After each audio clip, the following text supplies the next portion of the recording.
Hello, thanks very much for joining me again. This week's river pattern is going to be a general purpose sedge pattern. I've used it for a number of years and I just thought it would be good to share it.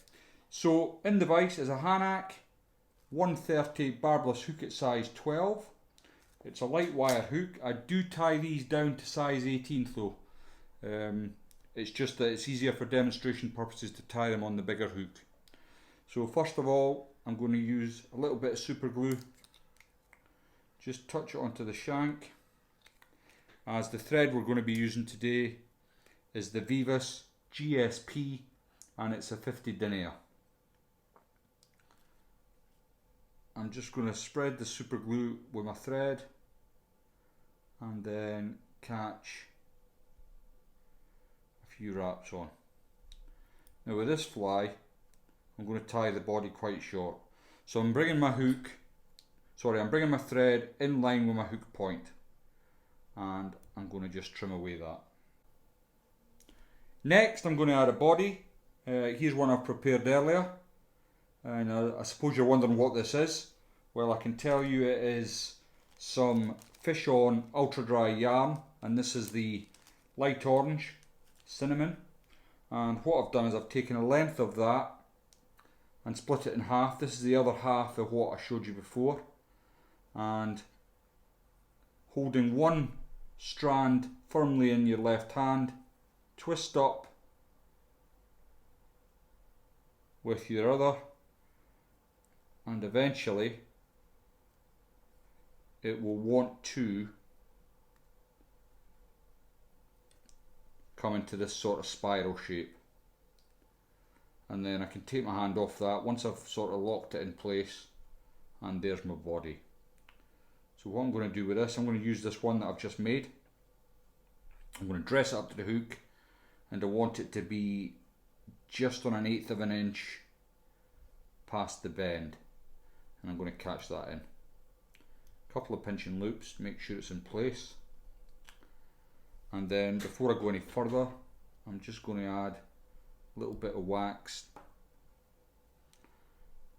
give it another couple of turns, and then I can come in with my scissors and remove this excess. Okay, so that's me got my body on, and I can just tidy up at the front here a little bit. Okay, next I'm going to use some Trout Stalker's dubbing. This is the Scruffy Buzzer. It's a mix of fiery brown, it's got yellows, a hint of blue in. Really pleasing to the eye, and of course the Trout Stalker dubbing is very easy to work with. So I'll just get a bit on my thread. Now before I go any further, I'm going to bring my body back over itself, catch a couple of turns in behind my body, and then come up over the top, like so. So that's looking okay. Now for extra buoyancy, you can add a duller colour. This is Arrow Wing. I'm going to take 2 strands of it, just off camera, snipping away here, and I'm going to catch that in just at the front of the hook here.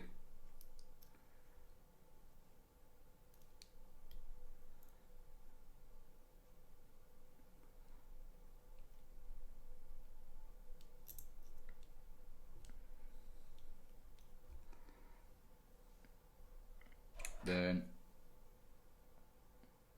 I can just simply fan that out, and this is just for a bit of extra buoyancy.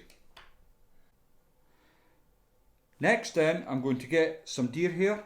I've already selected a small amount off of this skin that I've got here. This is really good quality. I can't recall where I got it from. I think it was Funky, but it's lovely stuff, and it hardly needs any combing out. So when you've cut your deer hair for selection to go into your stacker, you should always comb it out, and it just helps stack it that little bit better. Now, to save the camera being shook, I've already loaded up a little bit of deer hair into my stacker here and banged it on the table several times. So if I open it up, it should be all ready, nice and stacked. The tips are all lined up for me. So I'm going to transfer that out,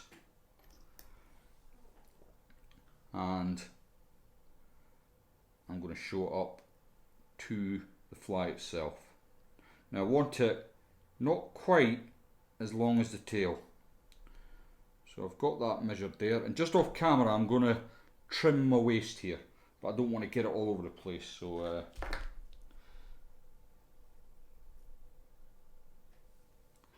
just trim that there. So as you can see, it's all nice and straight. I can then come in well back from the hook eye and get a couple of turns in there.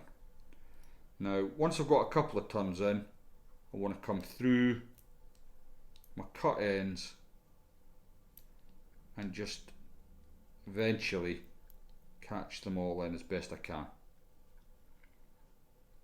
Now at that point I can release the deer hair, and before I go any further, I'm just going to add a little bit of wax to my Vivus, and I'll just have a look and see what you're seeing. Yeah, it's looking not too bad. I can just do a bit of tidying up at the front. And I'm not overly worried about that spare deer hair. You can see here it's still pretty messy there, but don't worry about that. I'm going to get to it in a second. Now my eyesight is shot through. Anyone that knows me knows I can't see past my nose without my glasses. So even when I'm fishing, when a fly hits the water, it takes me ages to locate it. So I'm going to put a sighter on mine. You don't have to. It works perfectly well without a sighter. If your eyes are still good, you probably don't need one. But I'm using some again, it's ultra dry. I've taken a section out and I've split it in half. So here it is. I'm going to make it particularly long. I'm going to trim it, but it just makes it easier to get a grip later on. So I'm going to lay that up. I don't want to catch it right in at the eye there, which it's really wanting to do. So try and catch it back from the eye. And then that just makes it a little bit easier to trim up. So I'll just remove that very carefully. Sorry, my fingers are in the way there. And I'll just disregard that bit, and then I'm going to keep that length at the moment and see, once I've finished the fly, how much of the post I want to show out. So I'm nearly there. Just going to add a little bit more wax, and I'm going to let my thread spin till it's flat, because I want to open that up to create a dubbing loop. And all I'm going to do is add a little bit more of the scruffy buzzer. I've already put a tiny little bit into my fly clip here, as you can see. And while I've been waffling on, the thread should have split nicely. And when I bring my needle in at the back of it, it should offer up an opportunity for me to get the point in and just open that thread up, like so. Lots of spare fibres kicking round, don't worry about that. Then I can load it into my clip.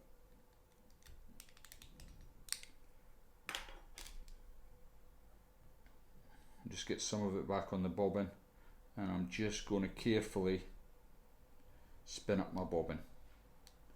I've just got my finger over the top of the fly because I'm fearful that even with the wax it might just slip down and everything could all go wrong for me.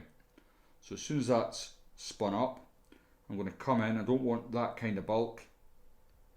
I'm just going to make it a bit sparser. And then I'm able to start right at the wing.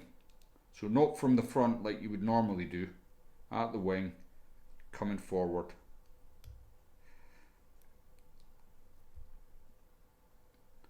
And bring everything back. Now you can colour this thread, it takes colour really well. I'm not going to worry about that too much at the minute. I'm just going to add a little bit of UV resin to my thread to finish off. I'll be able to get another couple of turns. I'll just pull all the fibres back, and then once that's done, I'm able to put a half hitch in, or if you're a fly tying genius, you can use your whip finish tool. So I can snap that away, buried inside the head, and once I've cured the UV resin, I've never had one of these come undone. So a lot of people say to me, oh, if you don't whip finish, the fly will not last 5 minutes. Well, that's rubbish. I've never had a problem with it. Okay, I could leave it like that and I'd be able to see it from a mile away, but I'm not gonna. I'm gonna come in, try and make sure all your deer hair fibres are out the way, and then just cut your post, your sighter post, to what you think you're going to need. And to finish off, just scratch out a bit of the front dubbing, and if I turn this on the side for you, you'll be able to see the white sighter post. So actually, when you're actually fishing this fly, what the fish see is that, so you're not overly worried about what's on top. Yeah, there's the footprint, and that's what the fish see. And this has been a great fly. I've used it for as a straight dry in the smaller sizes, and in the bigger sizes I've used it as a dual indicator fly, so it works well. I hope that's been of some use to you. Thanks very much for watching, and I'll see you next time. Want to make them up? That's how to do it.